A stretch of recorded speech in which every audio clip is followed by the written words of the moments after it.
সবাই খুব ভালো আছো। আজকে আরেকটা নতুন আইটেম তোমাদের সঙ্গে শেয়ার করব। আইটেমটার নাম হচ্ছে তালের ক্ষীর। কিছুদিন আগে আমি তালের বড়া করে দেখিয়েছিলাম, আজকে আমি তালের ক্ষীর করে দেখাবো। তবে ভিডিওটা বেশি বড় হবে না, তাড়াতাড়ি চটপট আমার সঙ্গে চলে এসো।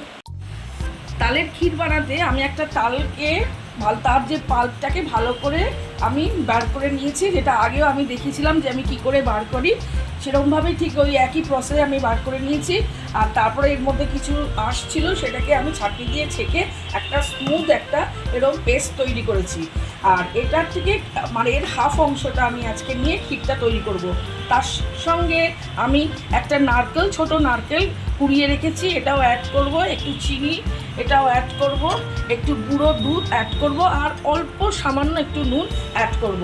তাহলে চলে এসো, আমি স্টেপ বাই স্টেপ দেখাবো আমি কি করে এই তালের ক্ষীরটা তৈরি করছি। আমি ফার্স্টে 1 লিটারের মতো দুধ নিয়েছি, সেই দুধটাকে একটু ঘন করেছি, দেখো একটু ঘন করেছি।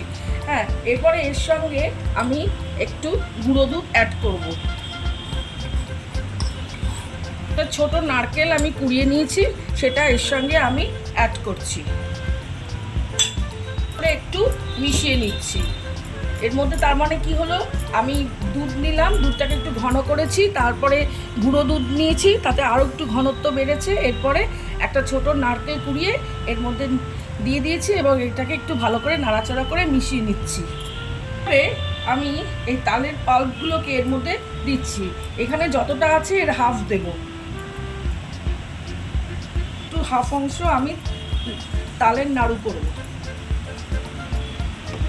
আমি এই চামচে আপাতত 5 চামচ দিয়েছি, আর একটা চামচ দিয়ে দেবো। এটাকে মানে নাড়াচ্ছি এবং মানে তালের যে পাল্পটা এর সঙ্গে ভালো করে মিশিয়ে দিচ্ছি। এবার মিশাতে মিশাতে একটু ঘন হবে, গ্যাসের ফ্লেম একদম লোতেই রেখেছি। আমি খুব সামান্য একটু নুন দিচ্ছি, দেখো খুব সামান্য একটু নুন অ্যাড করছি। এবার একে ভালো করে এর মধ্যে মিশিয়ে দিলাম, সুন্দরভাবে একে নাড়াচ্ছি যাতে নিচে না লেগে যায়। গ্যাসের ফ্লেম একদম লোতে থাকবে। হ্যাঁ, গ্যাসের ফ্লেম যদি হাইতে থাকে তাহলে নিচে লেগে যাওয়ার সম্ভাবনা থাকে। এরপরে আমি এই 500 মতন চিনি নিয়েছি। সাধারণত আমরা চিনি ক্রাশ করেও নিই, তা আজকে আমি আর ক্রাশ করে নিয়ে এমনিতেই নিয়ে নিয়েছি। এর মধ্যে আমি অ্যাড করে দিচ্ছি। এবার ভালো মতো নাড়াবো, নাড়াতে নাড়াতে একটু ঘন হবে, ঘন হলেই তালের ক্ষীর রেডি হয়ে যাবে। খুব শর্টকাট, শুধু তালের পাল্পটা বার করতেই যা একটু কষ্ট, আদারওয়াইজ এই তালের ক্ষীর বানানো কোনো প্রবলেম নেই। আজকে রেসিপি তালের ক্ষীর। এই আগেকার দিনে তো খুব বাড়িতে বাড়িতে তালের বড়া, তালের ক্ষীর তৈরি হতো। এখন শহরে তো রেয়ার ব্যাপার, গ্রাম বাংলায় হয়তো হয়। আগেকার দিনে মা ঠাকুমারা তো প্রায় বাড়িতে করতো এই সমস্ত তালের বড়া, তালের ক্ষীর। আজকালকার দিনে অতটা শহরে হয় না। যাই হোক, আজকে এই ক্ষীরটা তৈরি করলাম, তোমাদের কেমন লেগেছে তোমরা বলবে। আর একটু একটু ঠান্ডা হোক, তারপরে আমি সার্ভিং বাউলে দেবো। একটু একটু করে সার্ভিং বাউলে রাখছি।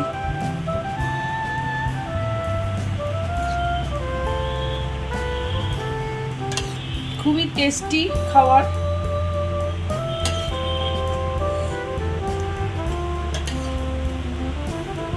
সামনে জন্মাষ্টমী আসছে, তালের বড়া, তালের ক্ষীর সব তৈরি হবে, তাই আমি আগেই তৈরি করে একটু দেখিয়ে দিলাম।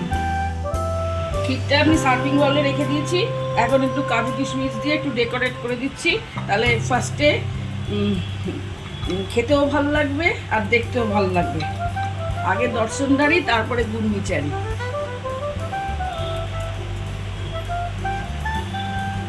রেসিপিটা তোমাদের কেমন লেগেছে? যদি ভালো লাগে থাকে প্রতিবারের মতন কমেন্ট করো, তোমাদের কমেন্ট করতে আমার খুব ভালো লাগে।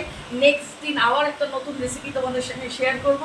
সবাই সুস্থ থেকো, ভালো থেকো, টাটা, বাই বাই।